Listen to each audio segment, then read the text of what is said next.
Hi everyone. When we are in our homes, we don't stop to think that someone could involve us in a crime simply by using our own devices and internet. It's terrifying to think that someone can access our network, computer, Google Nest, mobile phone, or even our smart TV without us even knowing. In this video, we are going to talk about what we are protecting and why we are protecting it. Therefore, we need to consider our digital devices just like we would any other asset and think about what sort of insurance we want to assign to each of them. This is what we call our cybersecurity hygiene.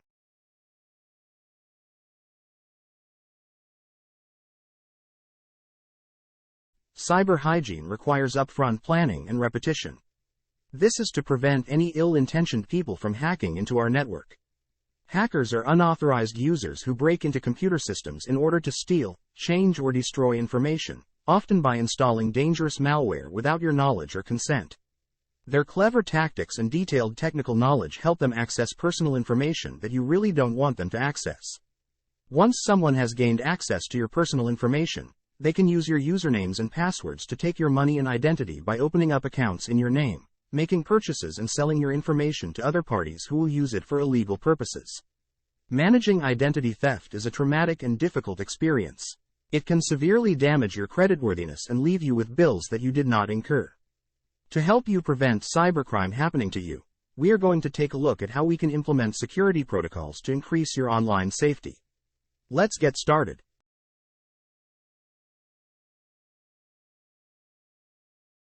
Cybercrime is simply a crime taking place over the internet. Examples of cybercrime include hacking, stalking, terrorizing, and scamming. If you have weak passwords or authentication methods, intruders can access your personal information and use it for criminal activity. Criminal activity can be facilitated through fraudulent emails, text messages, phone calls, and social media activity. Phishing is the practice of attempting to take your money and your identity by sending you fraudulent emails or text messages that pretend to be from a legitimate entity. These attacks trick you into revealing personal information such as passwords, credit card details, and other sensitive information. The most common indicators of a phishing attack include the urgency, grammar, and tone of the email. If you fall victim to a phishing attempt, you may end up with malware infections, including ransomware, identity theft, and data loss. Because preying on the victim's fears and sense of urgency is key to phishing, phishing is one of the most significant threats to us all. This is because phishing requires a human's defense, and this is often what's called a single point of failure.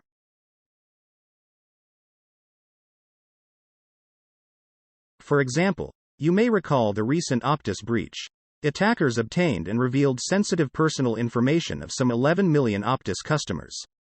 This information included names, dates of birth, email addresses, and phone numbers. Optus advised its customers to be on the lookout for increased scams as the information was sold on the dark web. Once a criminal has your personal information, they can make fraudulent purchases with your bank cards, apply for loans and credit cards in your name, access your accounts, including medical information, file for government benefits, change your billing address so you don't notice the fraudulent activities, apply for fraudulent identification such as driver's license and passport, and sell your information to other criminals who will repeat the cycle. These activities are what's known as identity theft, and it may take an unexpected contact by debt collectors before you notice that it has happened to you. Should you become involved in a scam activity, you should report it to the Australian Competition and Consumer Commission. Another type of cybercrime is extortion. This is when threats are made to disable the target systems or compromise confidential information unless an payment is received. Ransomware and distributed denial of service attacks are the two most common types of cyber extortion. Ransomware is distributed by fraudulent networks, emails, and infected websites. Users are tricked into clicking on infected links which download malicious software onto their systems.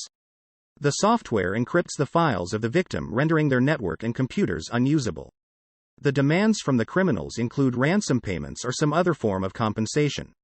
In return, the criminals say they will provide the decryption key. However, this rarely happens.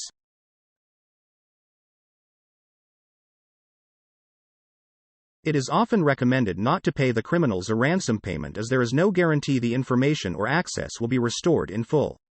In this situation, it is recommended that you call the Australian Cybersecurity Centre's 24-hour hotline if you require assistance. Please also ensure you submit the incident to report cyber. When attacked by ransomware, the ACSC recommend that you record important details of the incident. Turn off the infected device. Disconnect your other devices. Change your important passwords. Seek assistance to recover your information. Remove the ransomware from affected drives and devices and to restore your information. Always ensure you only visit secure websites which display a padlock at the beginning of the URL. Be suspicious of links and be careful of opening files and downloading programs. All of these threats have serious implications on your privacy should you suffer a data breach. Remember, we talked about cybersecurity hygiene. Our cybersecurity hygiene refers to regular habits and practices regarding safe technology use. For example, avoiding unprotected Wi-Fi networks and implementing safeguards like a VPN or multi-factor authentication. When we consider our cybersecurity hygiene, we want to firstly consider which digital assets we own. In my situation, my digital inventory consists of 5 digital assets. I'm connected to the internet using my II-Net router. The Google Nest Mini is mainly used as music speakers and an alarm clock. I have a Dell XPS laptop running Windows 11 as well as a Sony Bravia LED Google Smart TV. Finally, I regularly connect with friends and family through my Apple iPhone 11.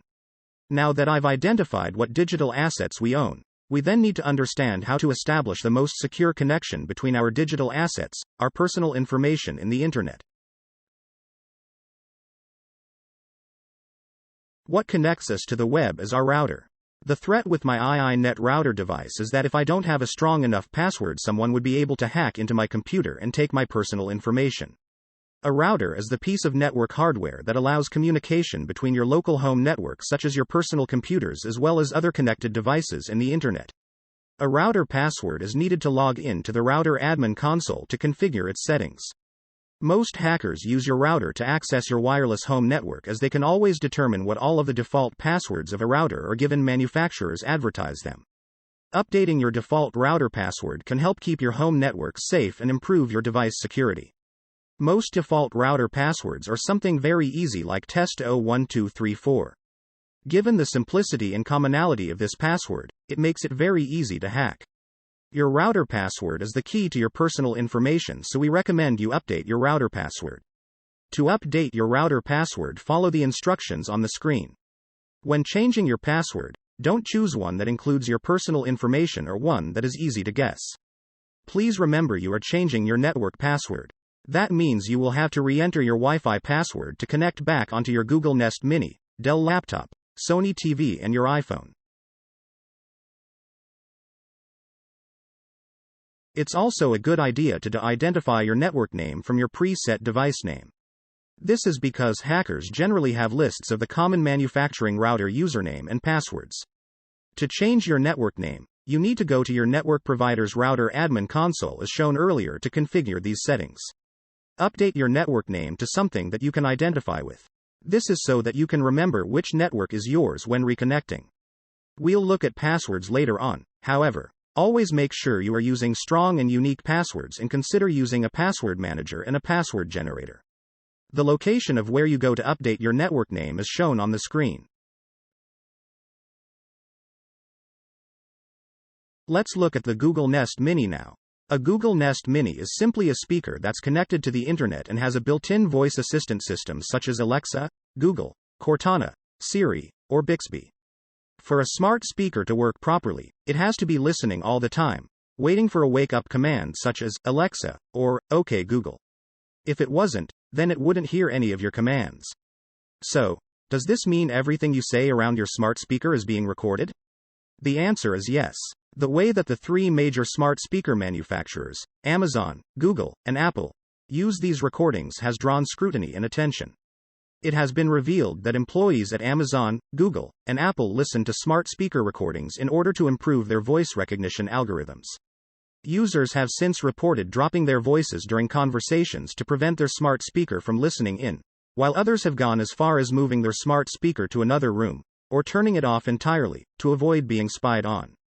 Our recommendation is that if you are concerned for your privacy and want to avoid being hacked, you can disallow web and app activity recordings.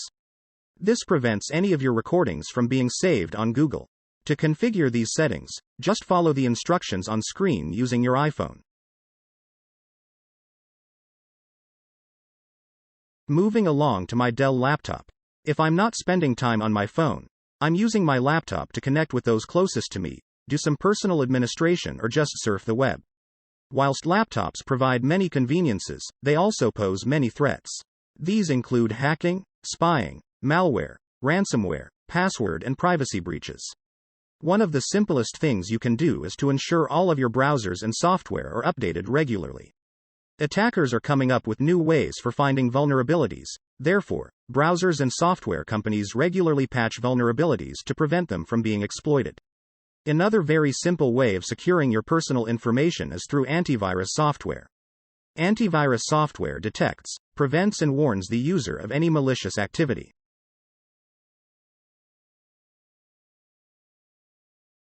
Next on the list is the Sony Google Smart TV. Any TV that can be connected to the internet is a smart TV.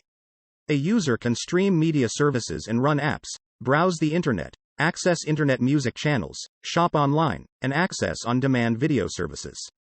Some smart TVs include voice recognition virtual assistant services, like Amazon's Alexa, to help switch channels, modulate volume, and search programs.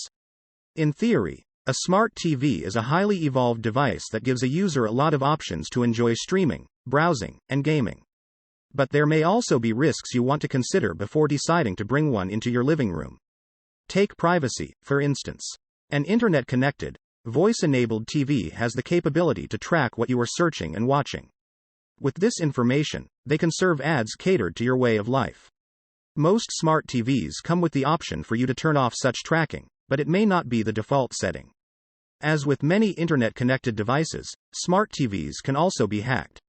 Smart TV webcams could be hacked for spying, or malware can move from device to device through your router. We recommend minimizing your smart TV's snooping activities by turning off its tracking features, especially automatic content recognition. This function is a visual recognition feature that can identify every ad, TV show or movie you're playing on your TV. To disable automatic content recognition, follow the prompts on the screen. Mobile phones are not only fantastic for increasing communication, creativity, and entertainment opportunities, but also for keeping us safe. However, in using the convenience of a mobile phone, we are also prone to hacking, weak passwords, privacy issues such as identity theft and loss of data. Therefore, we recommend you keep your device up to date with the latest updates. Safari comes standard with macOS and iOS devices. Your computer or mobile device will regularly check for updates and prompt you to install updates as found. When this occurs, please ensure you enable the update to happen. So far we've discussed ways for protecting our router, Google Nest, Dell laptop, Google Smart TV and iPhone. The one important common factor they all have, is that they all require strong passwords. A strong password is at least 12 characters long. A combination of upper and lower case, numbers and symbols. Some people find the use of a password manager and password generator easy to manage and helpful. Password managers store all of your passwords securely, so you don't have to remember them, and also offer a password generator. Additionally, it's recommended that we apply layers of security. What we mean by that is adding another level of security such as your password plus, for example, multi-factor authentication. As the name suggests, you are applying multi-layers of security for our devices. For example, Microsoft Authenticator is one of the most commonly used password managers. By putting into place the security recommendations discussed, you are protecting the confidentiality of your personal information, ensuring the integrity of your data, and making certain that your information is available at all times when you need it. Okay, stay safe everyone.